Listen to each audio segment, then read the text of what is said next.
Banyak orang yang sekarang tidak heboh lagi ketika bulan Ramadan datang. Yang heboh saya lihat hanya TV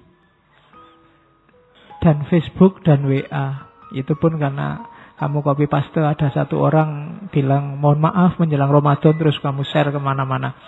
Kata-katanya sama. Saya punya hampir 23 grup, itu isinya podo-podo. Ya.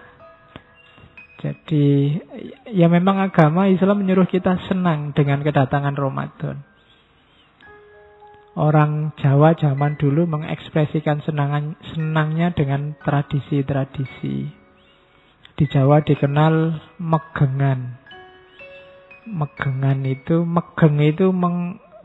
itu terjemahan bahasa Jawa dari kata-kata imsak. Menahan diri.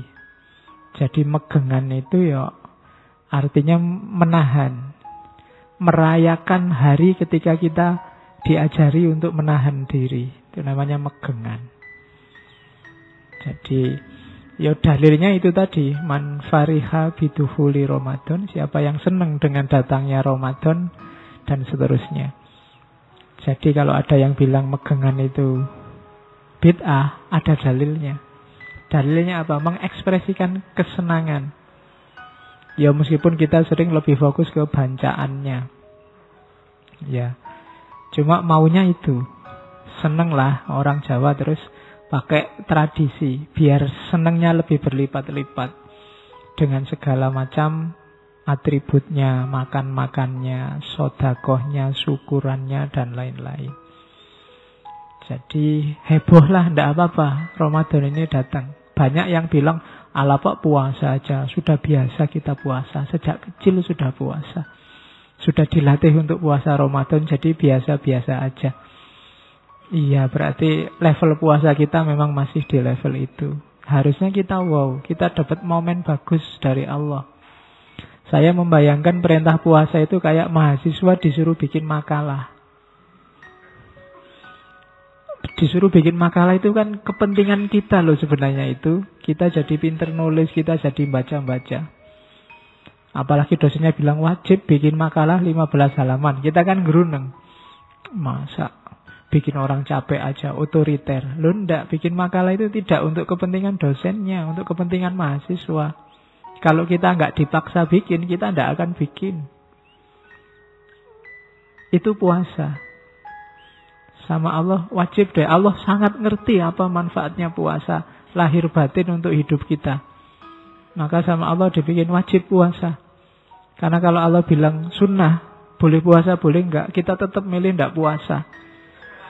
Sama kayak mahasiswa, boleh bikin makalah, boleh enggak bikin. Insya Allah enggak bikin. Dan itu sayangnya Allah pada kita. Karena Allah ngerti apa manfaatnya puasa, maka wajib ya puasa. Dan Allah tidak butuh sebenarnya lapar dan haus kita. Butuhnya apa? Manfaat puasanya. Itu jadi analoginya kayak makan. Sebenarnya semua ibadah juga begitu. Allah tidak butuh ibadah kita. Kita yang butuh, cuma kita tidak sadar. Makanya sama Allah setengah dipaksa. Dengan hukum wajib ya. Dan manfaatnya untuk kita. Kemarin kita ngerti apa manfaatnya haji. Sebelumnya kita ngerti apa maknanya sholat. Paling awal kita kenal Abdul Qadir Jailani, makna ibadah. Itu kan kita oh iya ya berarti penting. Tidak ada yang diperintah Allah itu yang sia-sia. Cuma memang banyak di antara kita yang belum menangkap. Tapi jalani saja. Nanti kita rasakan sendiri manfaatnya. Puasa ini salah satu ibadah paling tua. Sejak adanya manusia di banyak tafsir itu sudah ada perintah puasa. Ibadah paling tua itu kan 3.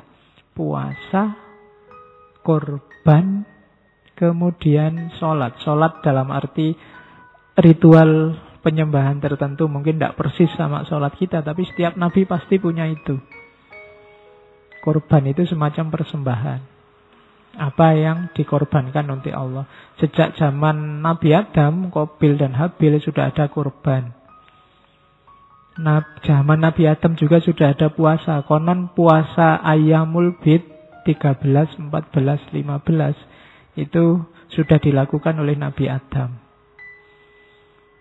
10 Muharram juga katanya Nabi Adam puasa, memperingati pertemuannya dengan Ibu Hawa di Arafah. Kemudian siapa lagi? Nabi Nuh juga puasa. Ketika terombang-ambing di lautan, umatnya disuruh puasa. Nabi Musa malah puasa 40 hari, yang nanti diperintahkan juga pada umatnya. Termasuk orang Yahudi itu ada tradisi puasa 40 hari dalam setahun. Meskipun nanti dikritik oleh Al-Quran, karena orang Yahudi ini urik. Ya puasa 40 hari tapi harinya milih sendiri. Nah, itu orang Yahudi. Nanti dalam tradisi Nasrani juga ada puasa. Di sebagian riwayat Nabi Isa itu ada kewajiban puasa setahun 50 hari malahan, tidak 40. Dan seterusnya. Jadi hampir semua Nabi puasa. Nabi Yakub itu mempuasai anak-anaknya. Nabi Yusuf waktu di penjara juga puasa. Hampir semua Nabi puasa.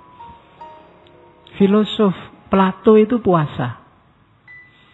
Katanya Plato, obat jasmani rohani paling baik itu puasa. Sokrates juga nyuruh orang puasa. Katanya Sokrates, dalam diri kita, dalam diri manusia itu ada unsur penyembuh. Bantulah dirimu untuk menyembuhkan dirimu sendiri. Jalannya antara lain puasa.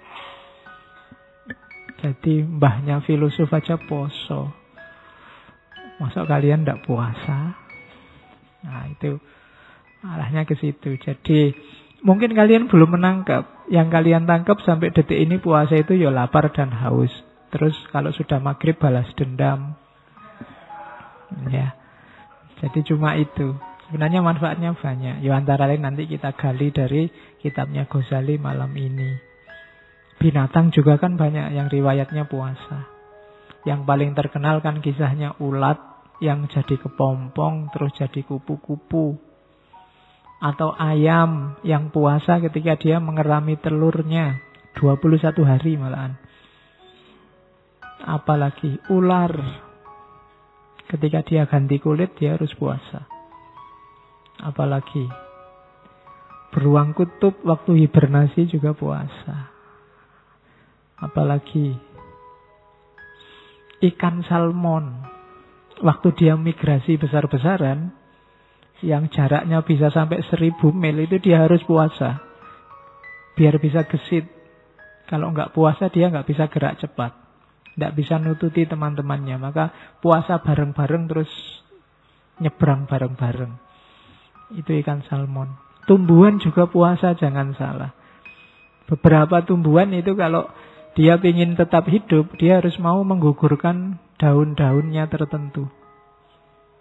Ketika dia bisa menggugurkan daun-daunnya itu, maka daun yang lain selamat. Itu kan sejenis puasa. Jadi tumbuhan, hewan, orang-orang masa lalu itu puasa. Apalagi manusia hari ini. Itu belum kalau puasa kita terjemahkan tidak sekedar puasa lahir, puasa batin. Puasa ngomong. Ya kan? Puasa internet, puasa HP itu banyak. Kalau mau. Dan jangan salah, puasa itu bisa jadi senjata. Orang demo kan ada yang mogok makan. Itu kan puasa. Saya demo Pak, mogok baca, tidak bisa. Tidak bisa jadi senjata ternyata membaca. Yang bisa jadi senjata, puasa. Saya demo Pak, mogok sholat, paling orang karepmu. Tapi begitu kamu mogok makan, orang akan panik. Dan itu dulu dilakukan oleh Mahatma Gandhi. Gandhi itu kan senjatanya mogok makan. Jadi tahun 49 itu India kacau luar biasa. Orang Islam ngamuk, orang Hindu ngamuk.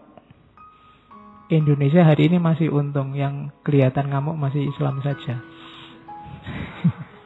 Kalau agama lain ngamuk, rusak kita. Dan bunuh-bunuhan habis-habisan.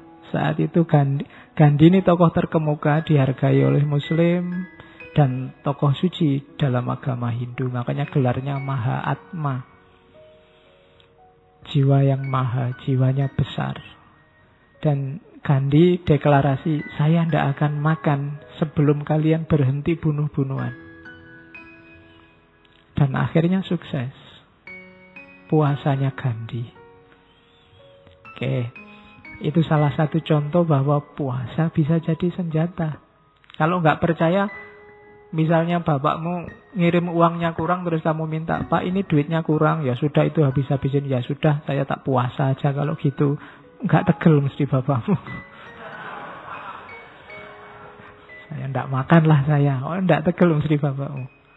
Jadi jangan salah, puasa itu kelihatan pasif tapi sebenarnya dia bisa aktif dan revolusioner. Nah, itu puasa. Oke, itu di antara yang perlu kita tahu dahsyatnya puasa. Maka gembiralah kita dapat momen. Alhamdulillah kita dipaksa oleh Allah untuk puasa. Ayo kita manfaatkan 1 bulan ke depan. Kita coba dapat apa kita dari puasa. Selama ini kan kita cuma dapat lapar dan haus sama komedi di TV-TV. Besok kita cari hasil yang lain, jajal. Minggu awal dulu saya ngomong, ayo kita bikin target-target individual aja. Janji sama diri kita sendiri.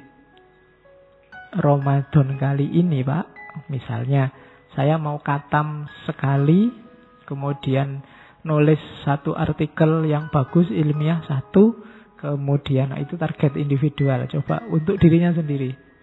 Ramadan kali ini Pak, tesis selesai, kemudian ngajinya beres, kemudian itu kan target spiritual juga. Janjinya sama dirinya sendiri. Nanti kalau sukses, kasih hadiah dirimu sendiri. Kalau gagal juga hukum dirimu sendiri. Kita kan jarang menerapkan ini ya. Kalau semester ini IP ku 3,5 ke atas, aku akan makan di restoran paling enak. Nah, itu ngasih hadiah dirinya sendiri. Tidak apa-apa kalau uangnya ada.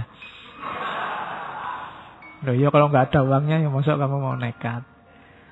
Jadi itu ngasih hadiah atau dihukum. Kalau IP ku di bawah 3 semester ini, HP off, tidak akan tak beliin pulsa 1 semester misalnya. Itu menghukum diri sendiri. Cuma yang konsisten. Latihan sukses itu diawali dari dirinya sendiri. Termasuk puasa.